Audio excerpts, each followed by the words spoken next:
Okay. And when it says red, we're seeing a red light on the outside. We know you're recording. You can just roll it because it's got 20 minutes to go right there. And we'll just get the whole thing. Okay. And she's got another one here, and we'll just. Okay. Okay. So just on and on. Is it on now? You may turn it off. See the red? Yeah. Okay. You so can leave it running. You can leave it running. So see how it's timing up right there? 16 seconds. It's good to go. Okay. Just let it go. Okay. We should do an introduction. There's the big female. Hey, I resent that. No. Okay. We're here with Sean from the Dallas Zoo. I'm Lisa Taylor, Paul Coffey, Chris Summer, and Missy from the Wake Up with the Wolves show. And these are new little buddies of ours that Paul won't stand next to. These are hissing cockroaches. These are they the Madagascar hissing cockroaches? Giant roaches. You may have seen them on the wheel of Cockroach versus Snicker Bar on Survivor. The ones they don't want to land on and have to eat. Can I hold one? Sure. This is a male. This is a female. Don't get them too close together. Oh, we'll have lots of cockroaches. Oh, hey really now. Large. You want to say hi?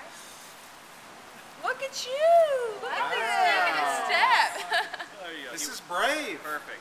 He won't hurt you. Don't fling him. Look at that. Oh, come on, Missy. Come on. Careful now, careful. It's okay. Easy. It's okay. Come on. How come he Missy, looks you like can a do it. frog? Look at it. You Can only we get a have one. close up Come on, there? put your hand He down. looks like a frog. It's not like a snake. It feels like a cracker. Here, it feels like a cracker. Go ahead. Feels Put it. like a She's ready. She's cracker. ready. Here we go. Now, is this as big as they get? It's all right, Missy. Don't fling them. These are as big as they get. These are giant roaches. They're found in a small island of Madagascar. You won't find them here in Dallas, Texas. If you do, there's a problem. And these guys are tropical animals that live in the rainforest. What keeps them from flying? Yeah. No wings on these cockroaches. That would keep them from flying. And you can tell the males from the female very simply. Males have the horns. Females do not. So those aren't eyes. No, these are not eyes. These are actually a hard little exoskeleton there. The eyes are underneath, the antenna, and the legs. And they're nature's recyclers, so there's a good green Let's message get a there as close-up well. of this guy's eyes and the horns and everything. Let's see. Isn't that neat? The horns. Okay, cool.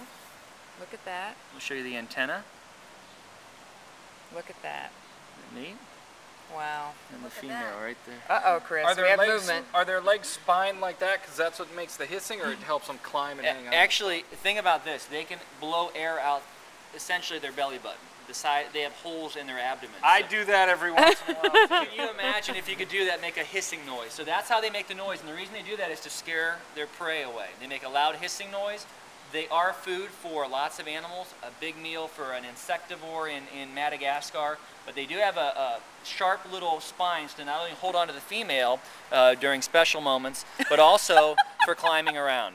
Now, do alligators eat hissing cockroaches? Alligators do not, but I'll show you an alligator. Okay. Okay, cool. Just keep it rolling. Are you sure they don't? Have you ever dropped one in there? Well, alligators will eat just about anything. Now, these alligators that we have, and I don't know if we're filming, so I can Sure. These are American alligators. I'm gonna let you hold one. We're gonna hold it real gentle like a baby. We're gonna hold it over the top, and just don't let him squirm out of your hands, okay? There you go. Now get his brother here, or sister. We're not sure if they're male or females.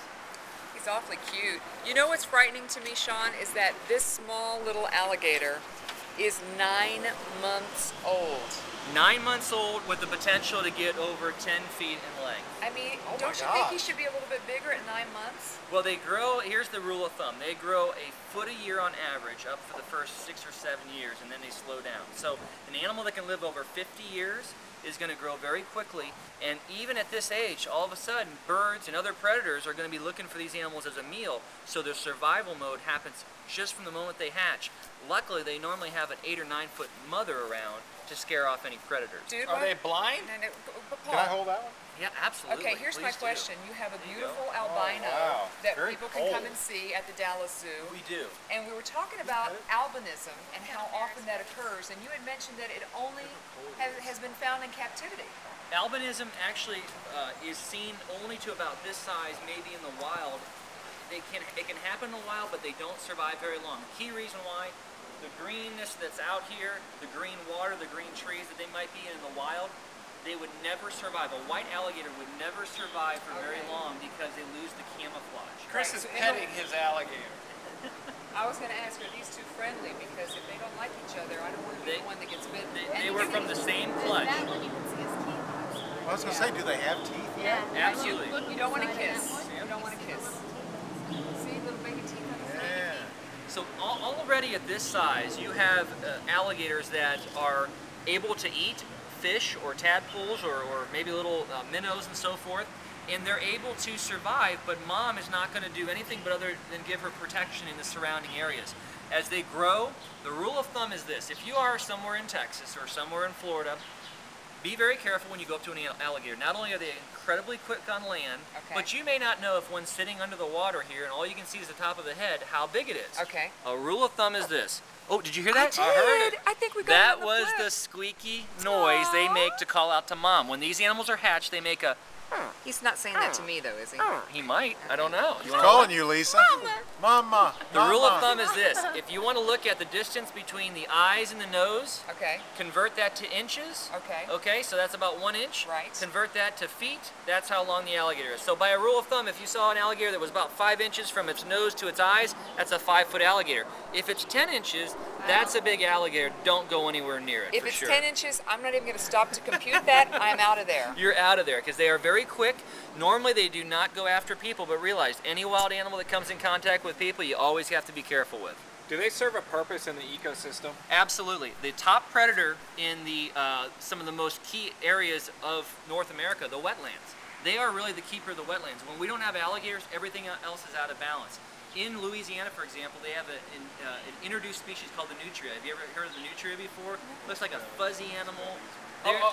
They aren't Kinda native. like a lemming? Like a lemming. They're not native there.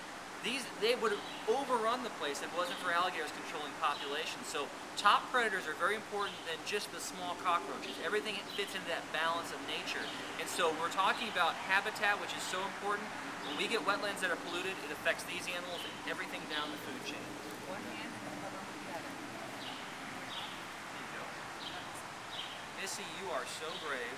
I like how his belly is. There we go. There you go. You got to move it. So the. You got to see her face. Can you zoom in? Oh, look at Missy's face. It's okay. Nice manicure, It's very too, calm.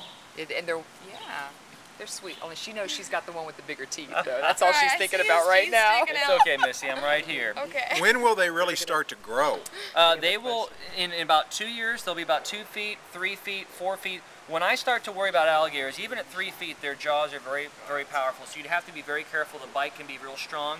But when you're talking about an animal that could possibly hurt a person, it could be at a very little age. But as far as in the wild, you're looking at animals that get 5 and 6 feet. You got to be very, very careful around. Is it squirming? No, I'm done. Oh, she's done. There you go. Okay, so the albino that's at the Dallas Zoo that we can see right now, we know it's very rare. It's only happened so far as we know in captivity. Yes. So when an albino baby gets hatched from the egg, and he realizes that that's not white eggshell, I'm white, does he go, darn, I'm going to be eaten if I get out of the zoo? He says, I got the short end of the stick. Yes. What normally happens, the jet's going Yeah, let's wait for the jet. I think he's smiling. I think Might he's be. happy That and gator's he likes smiling. Are they some of? Now I've heard this. Are they some of the dumbest animals on the planet? They don't have a huge brain.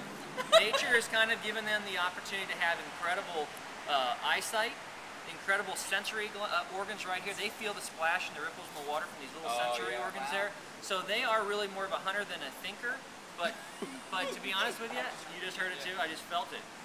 So these are animals that I would not call them unintelligent, but I would say they're just not Einstein. They're no dolphin. Yes, at all. Okay. So if you come out to the zoo on Saturday, you'll be able to see our new Ghost from the Bayou exhibit. Yes. We're also opening up Dallas Roars, which is going to have all kinds of entertainment, games, lots of fun for the family. We're a family place. It's a place you can take the whole family, have a great time, and hopefully you'll learn about unique, amazing species like the alligator.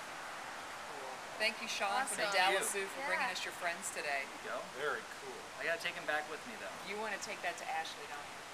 She'd love it. She would.